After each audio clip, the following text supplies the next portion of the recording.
ini ini tuduhan yang sangat kekanak-kanakan, sangat childish ya, yang seharusnya tidak perlu dilakukan oleh seorang Joko Widodo.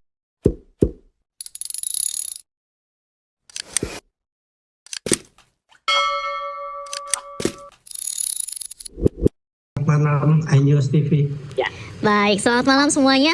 Saya akan ke Bung Silvester terlebih dahulu. Bung Silvester, Pak Jokowi ini kan bilang ada sosok besar atau nama besar di balik isu tudingan ijazah palsu hingga kasusnya ini berlarut-larut. Beliau menyentil nih, ada tokoh berbaju biru atau sosok berbaju biru ini mengacu ke siapa? Bung Silvester, tahu tidak? Iya, intinya sih bisa berbaju biru atau berbaju merah.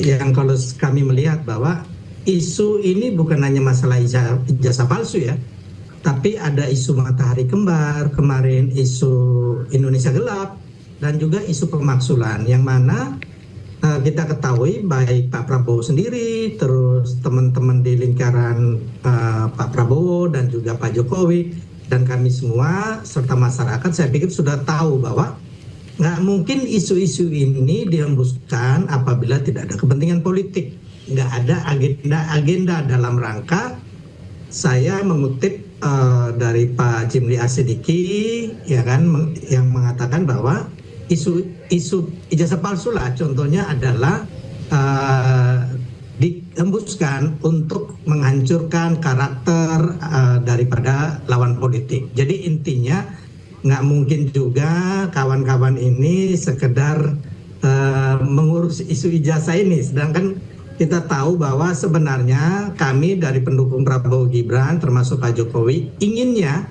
isu ini sudah selesai. Karena apa? Pilpres sudah 1 tahun kok belum selesai juga. Kita ingin agar mendukung pemerintahan Pak Prabowo Gibran supaya berhasil dalam rangka melunasi janji-janji kampanyenya untuk Indonesia yang maju, adil dan sejahtera. Intinya itu.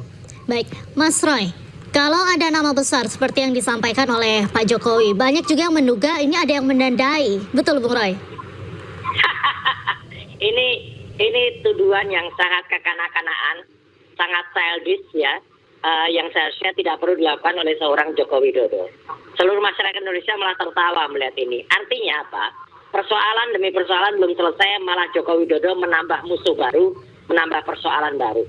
Tidak ada sama sekali ya, meskipun saya sudah tidak lagi di partai, saya sudah bukan orang partai. Tapi tuduhan itu terasa sangat dalam ya gitu, kalau kemudian langsung dikatakan dan tanpa ada indikasi apapun.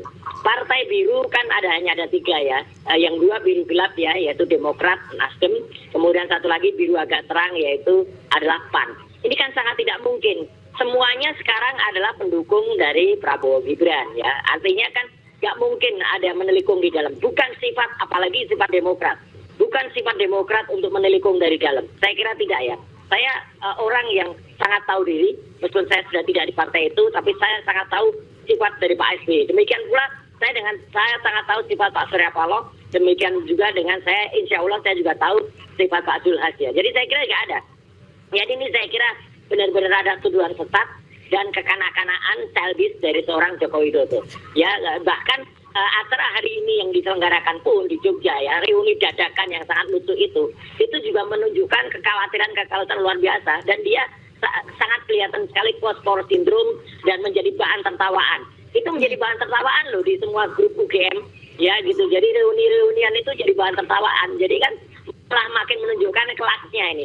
Jokowi harusnya bisa selesai itu lengser ke Prabowo dengan bagus, ini malah nggak lengser ke Prabowo ini jadi Petruk lagi gitu loh, jadi konyol malahan. Itu Mbak Diandra. Baik, Bung Silvester, tanggapannya atas pernyataan Bung Roy tadi seperti apa?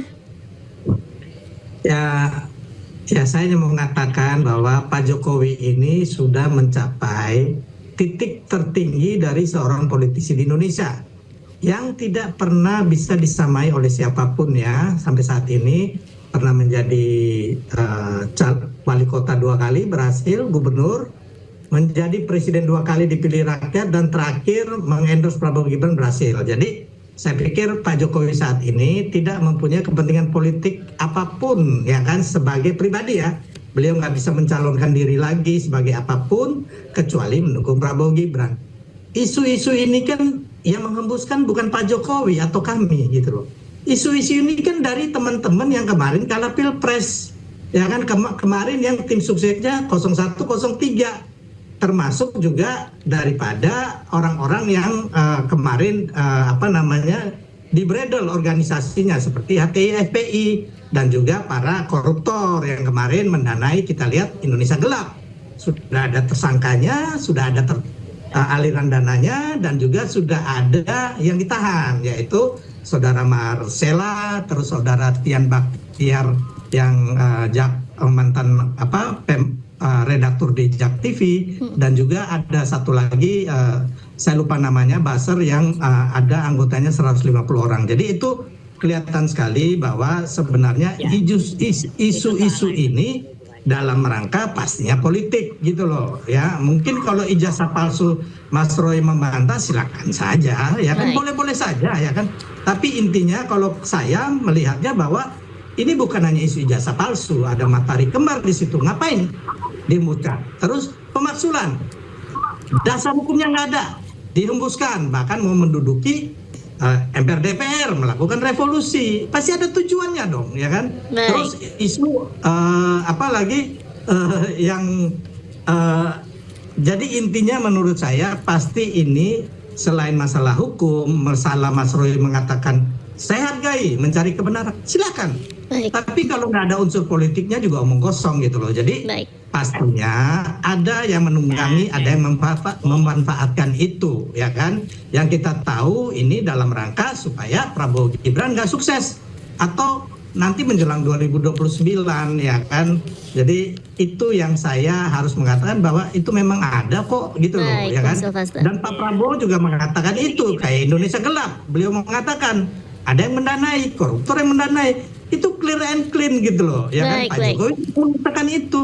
Dan saya pikir masyarakat juga nggak bodoh ya, sudah sangat pintar masyarakat kita melihat fenomena yang ada. Jadi kembali lagi Mas Roy mengenai kayak kemarin Pak Jokowi reuni, ya silakan aja. Toh istilahnya UGM aja terima kok dipakai tempatnya, kok Mas Roy yang protes gitu loh, ya kan? Baik, Bung Sylvester, sudah kita tangkap poinnya. Bung Roy, benar tidak ada yang menunggangi seperti yang tadi dikatakan oleh Bung Sylvester?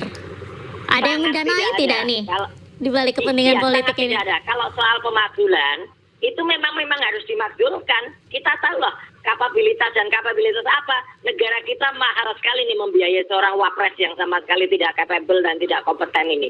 Rugi banget kita ya punya wapres yang kayak dan dia baru saja ya. Jadi bukan soal hanya FUFA dan kemudian soal indikasi ya. Tapi dia kemudian memfollow akun judi online. Ya, memfollow akun judi online selaku wapres itu kan ya konyol banget. Dan itu fakta loh. Sudah dijawab oleh Sekretariat Wapres. Sekretariat Wapres mengatakan baik, kita unfollow. Loh kok begitu saja? Artinya ini kekonyolan, suatu tindakan tidak patut. Tapi sekali lagi ya, apa yang dilakukan oleh para purnawirawan, prajurit purnawirawan itu harus kita hormati. Nah kalau DPR itu sebenarnya hanya mengayun saja, masih nunggu-nunggu waktu saja. Pasti akan ada waktunya nanti. Kita ingatlah peristiwa dulu ketika Pak Harto misalnya berkuasa, itu semua juga menyatakan kurus setuju milih Pak Harto. Tapi ketika faktor politik ya nanti bergerak, sama seperti ini, ada hubungan sangat mesra dengan antara Prabowo dengan Ibu Mega ya. Itu pun akan terjadi nanti gitu. Jadi selepas nanti kongres di Bali ya PDIP, saya kira itu nanti akan ada perubahan lah yang terjadi. Dan kita kan menginginkan Indonesia itu tumbuh lebih bagus ya. Ya saya setuju soal tadi Indonesia Gelap itu kemudian, tapi tidak ada hubungannya Indonesia Gelap dengan koruptor ya gitu. Artinya Indonesia Gelap itu memang ada dua bagian ya. Indonesia Gelap yang digelurakan oleh teman-teman aktivis ya, kayak yang dilakukan oleh Bu Fitri dan kawan-kawan, dengan yang orang-orang yang kemudian numpang-nampang koruptor membiayai itu. Jadi ini jangan dicampur adukkan. Kita hanya ingin Indonesia lebih bagus, Mbak Diandra. Dan itu